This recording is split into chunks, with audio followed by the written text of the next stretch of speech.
తూర్పుగోదావరి జిల్లా తూర్పు గోనగూడెం గ్రామానికి చెందిన కాశీరామ్ అనే యువకుని అన్యాయంగా కొట్టిన ఎస్ఐ మనోహర్పై చర్యలు తీసుకోవాలని డిమాండ్ చేశారు మాజీ ఎమ్మెల్యే జక్కంపూడి రాజా. తూర్పు గోనగూడెంలో కాశీరామ్ ఇంటిపై కొందరు వ్యక్తులు చేసిన దాడిలో కాశీరామ్కు గాయాలయ్యాయి. చికిత్స చేయించుకుని వచ్చిన బాధితుడిని పిలిచి తీవ్రంగా దూషించి ఎస్ఐ మనోహర్ చితకబాదారు. ఈ వ్యవహారంపై రాజానగరం సీఐకు ఫిర్యాదు చేశారు. ఎస్ఐ తీరుపై డీజీపీ, హోం సెక్రటరీకి, జిల్లా ఎస్పీకి ఫిర్యాదు చేస్తామన్నారు రాజా.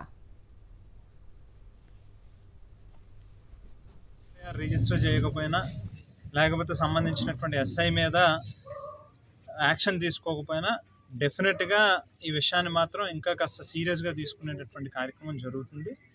పోలీసులోనంటే మనకు లా అండ్ ఆర్డర్ని కాపాడడానికి ప్రభుత్వం, ప్రజలు మనకి ఇచ్చినటువంటి బాధ్యత తప్పితే మనం ఇష్టానుసారంగా కొట్టడానికో లేకపోతే చేయి చేసుకోవడానికో మనం నోటుకొచ్చినటువంటి బూతులు మాట్లాడడానికో ఈ ఉద్యోగం రాలేదు అనేటువంటిది కాస్త బుర్రలో పెట్టుకుని డ్యూటీ చేస్తే బాగుంటుందని మాత్రం పోలీస్ శాఖకు సంబంధించినటువంటి ప్రతి ఉద్యోగికి కూడా ఈ సందర్భంగా హితో కూడా చెప్తా ఉన్నాం. ఏదో అధికార పార్టీ వాళ్ళు లేకపోతే ఎవరో చెప్పారు కదా అని చెప్పి వాళ్ళు చెప్పినట్టుగా చేస్తే ఈ రోజుతో పోయేది కాదు.